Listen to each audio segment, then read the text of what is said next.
Mark Herndon with the M&A Leadership Council here, and thanks so much for joining the webinar today.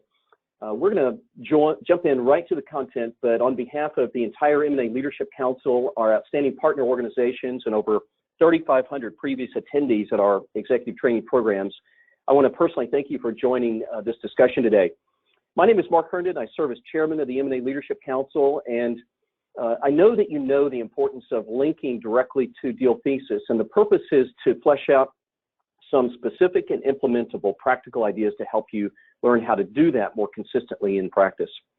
And I'll acknowledge from the outset, while these concepts are straightforward in nature, implementing them takes a good deal of skill and planning and execution at work. But what we've seen in practice is when organizations tackle this well, implement them successfully, they can make a demonstrable improvement in key business result outcomes during integration. So we're excited to share these with you today.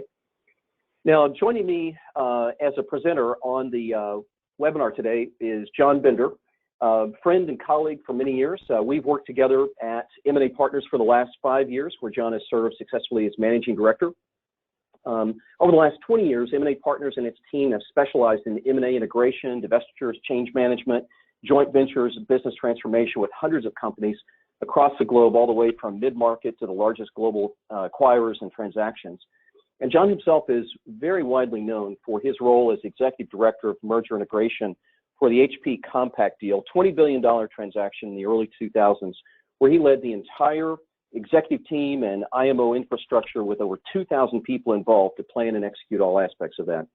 Since that time, John has successfully led over 50 full-cycle projects, including integrations, divestitures, business transformation, and other change initiatives with outstanding business results. Now, for my part, I'm going to be speaking from my career as a corporate M&A practitioner. And as you know, for the last 7 years, I've served as president of M&A Partners prior to joining the M&A Leadership Council full-time as its chairman last fall. Both at M&A Partners and previously at my role at a global top 20 consulting firm where I ran a national M&A integration practice, I focused my practice on transaction advisory, due diligence, integration, change management, and really helping organizations build their own internal capabilities. Now today for the webinar, John and I are going to be teaming up, and we're going to do an interactive discussion here. We look forward to taking some questions at the end. And so we can stay right on time contract, what I recommend is that you use the questions panel on your control screen to submit those, and then we'll take as many as we have time for. John and I also can stay on for a few extra minutes after the end of the webinar at the bottom of the hour if you have a chance to chat through a few additional questions. We'll be glad to do that. Finally, we will be able to send out a deck of today's discussion immediately following the workshop. So with that, let me provide some context here for why we felt compelled to focus on these topics. A couple of years ago, we led an industry study in the technology and software study called Can You Acquire Your Way to SaaS DNA? And in that study, John Bender and I and a few of the colleagues at M&A Leadership Council and M&A Partners, we got to conduct very detailed diagnostic interviews with 16 of the largest and most sophisticated and frankly, most successful acquirers in the global tech and software sector. And yet when we talked to this individual, this comment stopped us dead in our tracks. Now, let me tell you who we were talking with. We were talking to the lead integration executive sponsor who had been responsible for nearly 50 acquisitions globally in that company's history. And yet he could have been talking about any company at any level of experience and pretty detailed awareness of acquisitions and how to get it right. And let me clarify his quote. When he says we shifted away from functional integration to a value driver approach, from John and I's participation in that dialogue, I can tell you, he was not talking about either or, he was talking about both and. How can we do an equal and simultaneous focus on both the functional integration and elevating and incorporating the value drivers of the deal into the actual integration strategy planning, the cadence, the statusing, and the overall integration program execution. And the key point is this, as he very well pointed out, your organization can run the most flawless functional integration under the sun, but still miss those key business result outcomes, or even worse, destroy value, unless and until you can determine how best to equally and simultaneously focus on leading, planning, and executing against the strategic value drivers envisioned by the board deck, the financial model, the deal thesis, et cetera. So we're going to dive right in. And John, with that, I'd like you to take over with the first principle for conversation. Thank you, Mark. Welcome, everyone. And one of the principal ways that you can link your integration to the deal thesis is looking at involvement as early as due diligence. One of the most challenging M&A lifecycle transitions is, of course, the handoff from due diligence to integration. And this transition point is a perfect case in point in and of itself for our point of view about the need for early involvement by an integration leader for any transaction. As those of you who have gone through due diligence, you know it's a 30 to 60-day time-bound, high adrenaline sprint to determine should we buy this company, and if so, how much should we pay? And diligence and deal teams are consumed by strategic and financial modeling, strategic executive organizational structure, decision-making, along with the buyer and seller executive teams and boards of directors, operating model considerations, iterating all of these and a plethora of other items as deal terms are negotiated and other related transaction risks and opportunities are identified. As a result of that, appropriate time and attention often cannot be given to downstream integration consideration. Detailed discussions around people, process systems, and data level details. So in early integration leader involvement during diligence, viewing the evolving transaction through this integration lens that they afford provides some really key advantages. One, it positions the buyer for a seamless, crisp integration, 100% aligned with the deal thesis, with enough knowledge and context for involving the broader organization. It helps provide integration-specific priorities for the diligence team, given the deal's value drivers, and provides early awareness of some of the integration components and deal distinctives that could be relevant based on the target code. Some of these things might need to be reverse integrated or brought into the buyer for full value realization. And positioning the integration leader early in those conversations will help you get out of the gate after your definitive agreement is signed easier and in a more well-aligned fashion. Additionally, often integration leads can provide information on cost of integration, resources, and other things that the deal team can even consider running through their financial model to make sure the deal meets the hurdle rates. One of the tangible outputs of this, the Integration Strategy Framework, or ISF, is a particularly powerful example of an early deliverable.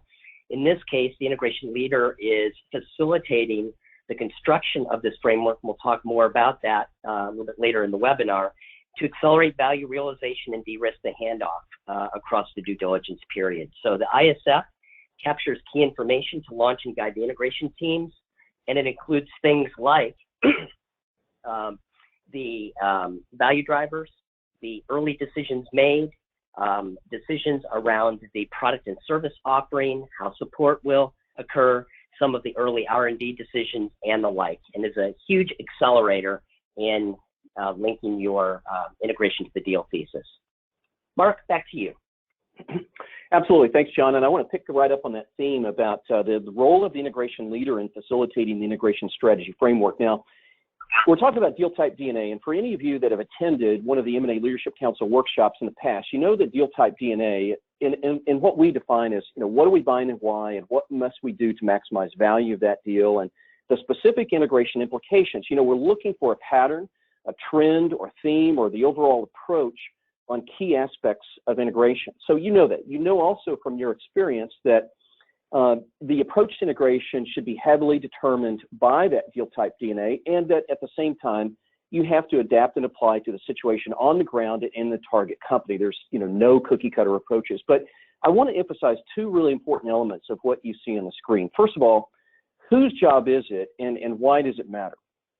And whether an integration is your first deal or your 50th deal, our view is that it's the role of the integration leader working with the executive team and deal team to set the overall approach and organizational expectations for what each specific integration needs to look like in terms of that pattern, trend, theme. We call it sometimes directional guidance or guardrails or principles for integration that then pave the way for value-driven integration. Closely related to that, I have to tell you, from the practical time and saddle that we've spent working with companies and doing integrations ourselves, I believe that deal type DNA is one of the best friends of the integration leader.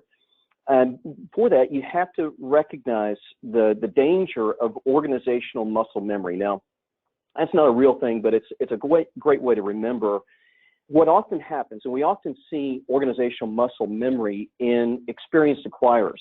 For example, it sometimes happens after a rolling start where there's great pressure. Some functions get a lead start on their planning and execution perhaps before others do.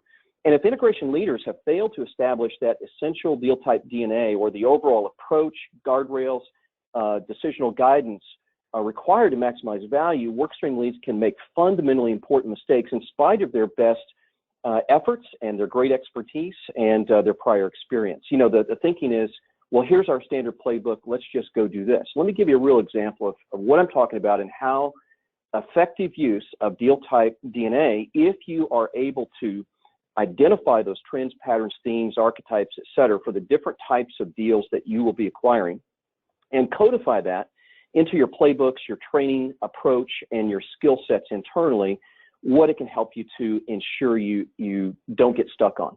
In this case, a highly sophisticated global industrial manufacturer had about 25 acquisitions under their belt. They were widely known for having outstanding cell-based manufacturing, Kaizen continuous improvement, gain sharing to drive a high-performance culture against those improvement objectives, et cetera. But this particular deal was different. This one was their first ever EU expansion. Never before had they bought a company in the EU. And now they discovered that the product suite was different, the materials technology was different. They were primarily direct to consumer in Europe versus through distributor channels in the US. And more importantly, they had the US-based buyer had no significant brand presence in Europe as opposed to the target company's very, very well-established European brand. And so the challenge for us came in as we were launching that integration strategy framework that John was talking about. The CIO promptly informed us that he had already committed his organization and his vendors to cut over the target company's email to the buyer name and email domain immediately upon day one, because that's the way they always did it. And that was just a very, very stark example of the importance of this strategic context on what do we do, when do we do it, what are the most specific guardrails, principles, and directional guidance that we can provide our teams during integration.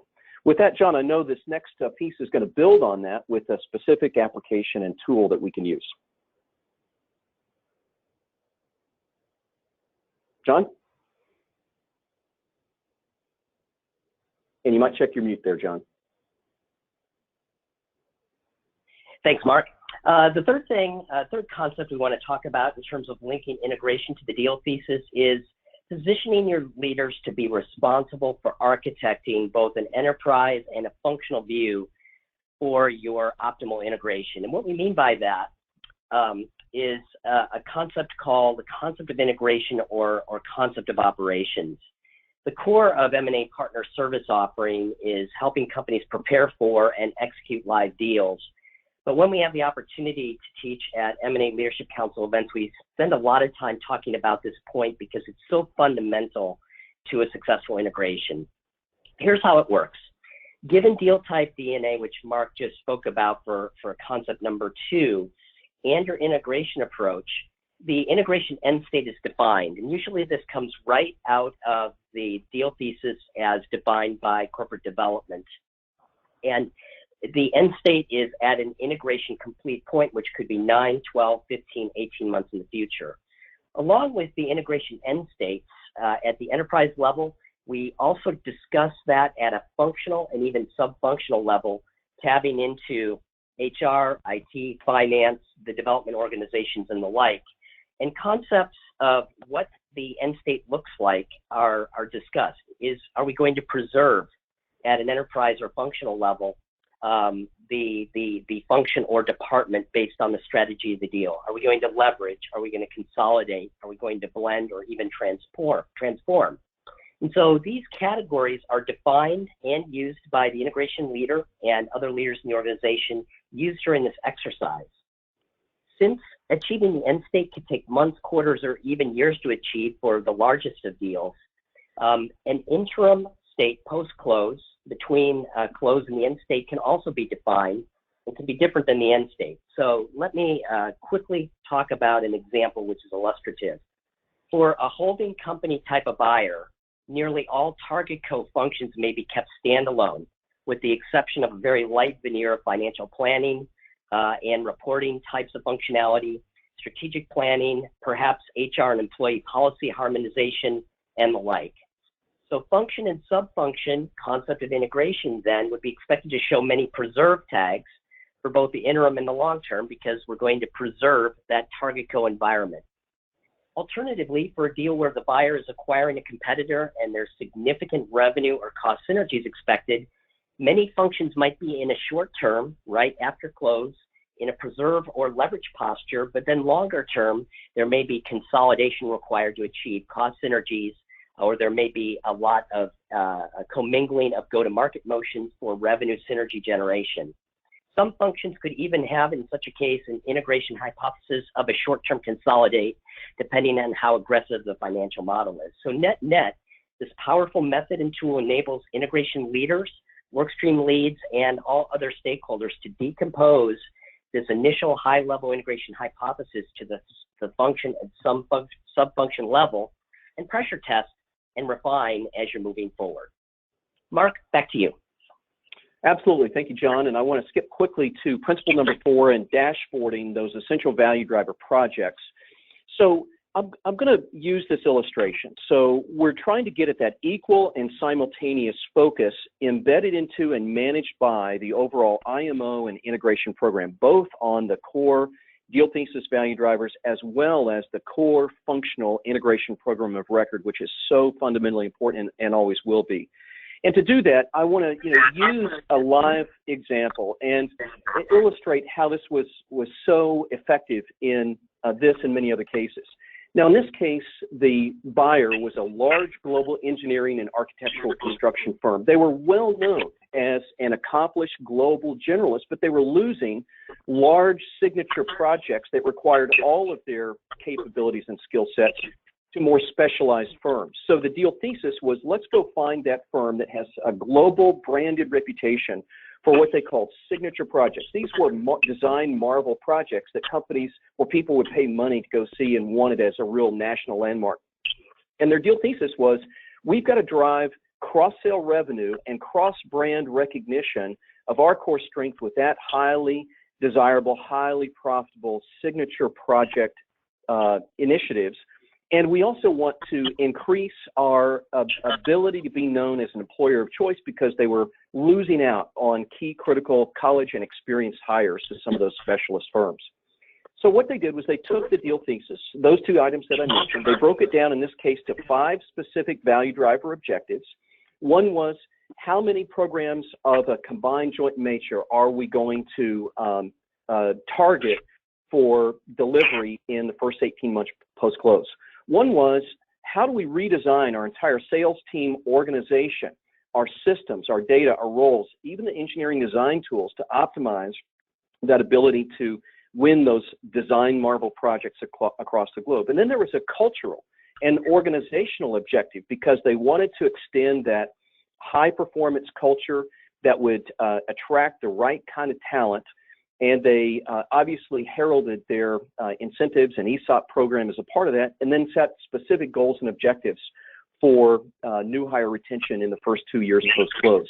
Within each of those 5, they established anywhere from 2 to 5 specific cross-functional value driver objectives designed to specifically target those things. Now, again, this was in addition to and on top of all of the other key objectives in the integration program of record from a functional standpoint. Then they drove a clear accountability with the project owner of each of those 20 some odd initiatives, resourcing, program plan, metrics, and this was presented to each steerco meeting and to each board meeting in addition to the integration program of record milestone burn down across the organization. And in parallel, they were able to accomplish exactly those stated deal thesis objectives in addition to a timely integration. John, you're going to speak more to the predictive metrics and the KPIs in this last section. Thanks, Mark. So as we heard Mark say, it's critically important that integration leaders scour the definitive agreement, board of director decks, executive presentations, analyst reports, and other sources of data regarding your deal for value driver related information that informs workstream activities and milestones. Once workstream scope and charters are complete, the integration teams are formed, plans are coming together, and they are inclusive of key enterprise and functional milestones and tasks. The question is how do we stay on track, and how do we make sure there's that solid line of sight between the integration and the deal thesis? And, you know, given that you get what you measure, our point of view is that for integration, selecting and measuring the right predictive milestones is a critical success factor for any organization. Bringing your value driver dashboards to life, making sure the most important integration milestones are highlighted, and facilitating ESC, Executive Steering Committee discussions and decision-making around those milestones is critical. That's also where you would want to be aiming any of your risk mitigation efforts as well. So while both predictive and lagging measures are important to provide visibility to how you're realizing value on your deal, a robust predictive milestone management process is really critical. And the odds are that you will achieve or overachieve your expectations or fall short depending on how well you do this. An example of the approach I think is helpful. While M&A partners worked on a deal where both revenue synergies and headcount preservation were paramount, we worked jointly with both buyer and seller leaders to understand what aspects of the future state operating model really had to fire on all cylinders to achieve the deal's value drivers. And we tied these, working with the teams, to integration-related enablers down to the milestone level. And the teams, supported by FP&A resources, put in place qualitative and quantitative measures. These measures were agreed by the leaders, the Executive Steering Committee, as indicative of whether the milestones and, by extension, the value drivers were on track. So, as an example, employee retention goals were set by function, by BU, by seniority, including region and country. Longitudinal pulse surveys were carefully designed and deployed, and when the feedback came back, we were able to assess whether or not there might be early warning indicators of attrition. Far before you would get a monthly or quarterly headcount report that could indicate that there was a problem. For revenue synergies, key marketing, sales, and R&D milestones were identified, all related to the sales pipeline. And in this particular deal, that pipeline was known to have about a 1-to-4 conversion ratio, which really meant if they could have 4 times the leads that they needed in the pipeline and could convert 25% of those, they'd hit their revenue numbers. So with channel program deployment dates, web SEO launch dates, press and analyst briefings completed, and key customer meetings completed, and a bunch of other things, they were tracking the early predictors of filling the pipeline to that 1-to-4 ratio or better, and delays were flagged in advance so that we could help the teams mitigate then the risks that we're developing. And the correlation between the predicted milestones and the value drivers was very high. As a final note, this process that we're recommending is a rolling process with a focus over 60 to 90 days typically. When the near-term predictors are complete, the next set are pulled in from the integration plan, and you repeat the process. Very powerful. Mark, back to you. Great. Thanks, John. And we've got a number of questions that have come in and a few minutes to tackle as many of those as we can. So, John, I'll give you a minute to scan those questions, and we'll tee a few up. In the meantime, I want to invite each of you and those of your colleagues in your respective organizations to join us at our next Art of M&A for Integration workshop, March 24th through 26th in Denver. This is one of our oldest and most highly regarded and favorably reviewed workshops of all the ones we do at M&A Leadership Council. It's highly interactive, tremendous peer-to-peer networking about lessons learned, insights, best practices, tools, solutions that are working in those respective organizations, jammed with great presenters, great content, highly interactive dialogue between presenters and the participants, and a full live case study to put these things into practice. So please join us in Denver. We're looking forward to seeing you there. And John, if you've got some questions teed up, let's go ahead and take a few of those questions. Sure. There was a question from Tim. Tim states, both of you spoke about the value driver dashboard.